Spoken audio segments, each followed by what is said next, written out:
Advanced communicator, Li Hua.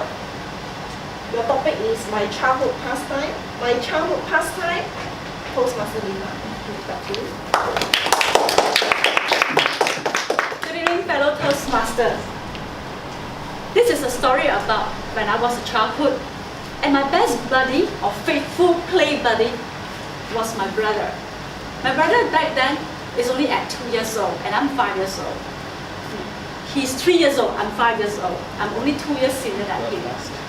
We are living in a community that's surrounded by a lot of kids in our neighborhood. Most of the children that stay in our neighborhood are much older than us. They are about 8 years and above. Now, what is the pastime for children?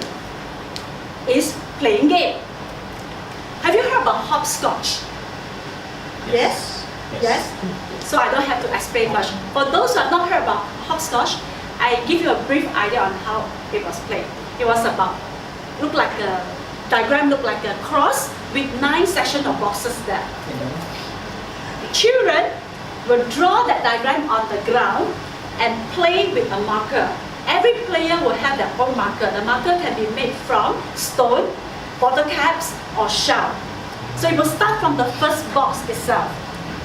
Now, being the youngest, we are very excited to play together because we are also the player and one of the player. What happened is that because this group of children, they are really much senior than us.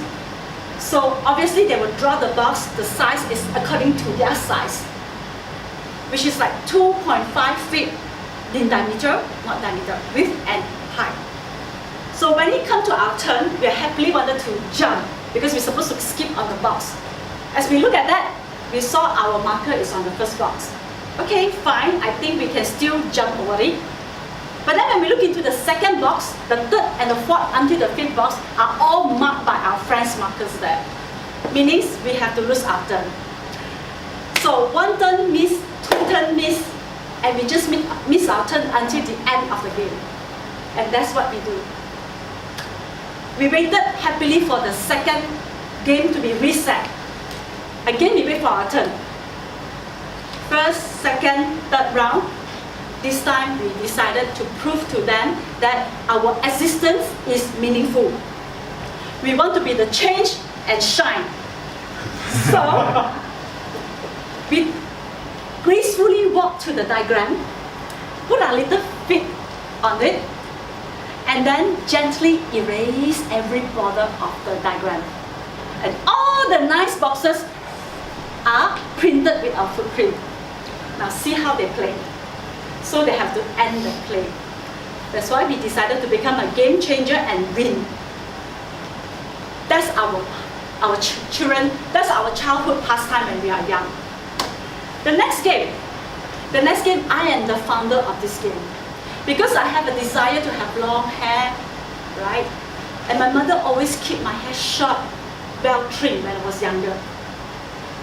So to have long hair, how am I going to have long hair? I come up with this game. I name it the Long Hair Chef. So that time we are not playing with our friend anymore because we moved to another neighborhood. It's only me and my brother. Then I decided to play with my brother. Give me 3 seconds, okay? And ta-da! That's my long hair. Together with my brother.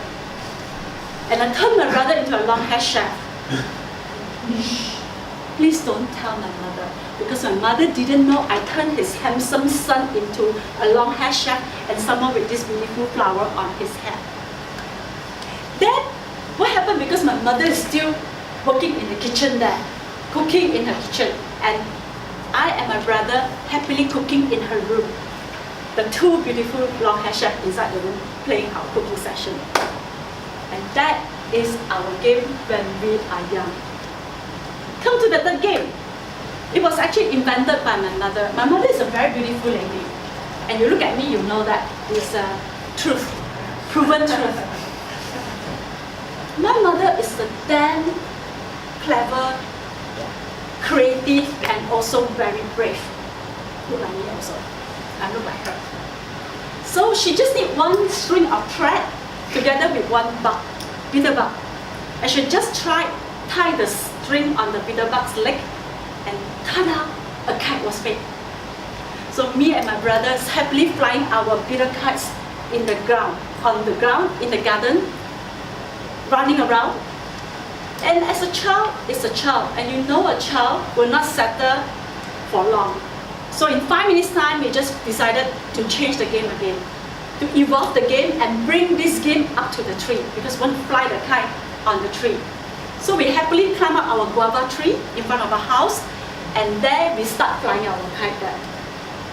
And what happened is that I know that I'm not a Cinderella or Snow White. I can't command the bugs to listen to me. So that bugs actually flew to my face and hit on my face. And the next minute, I just fell flat on the grassy ground. For a second, I lost conscious. Then I heard, "Gaje, are you alive?"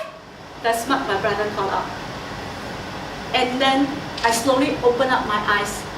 To my disappointment, I don't see bird or star twirling like the one in the cartoon that I saw always. I just saw a blue sky with patches of cloud that spinning around in front of my eyes. Then again I heard, "Gaje, are you there?"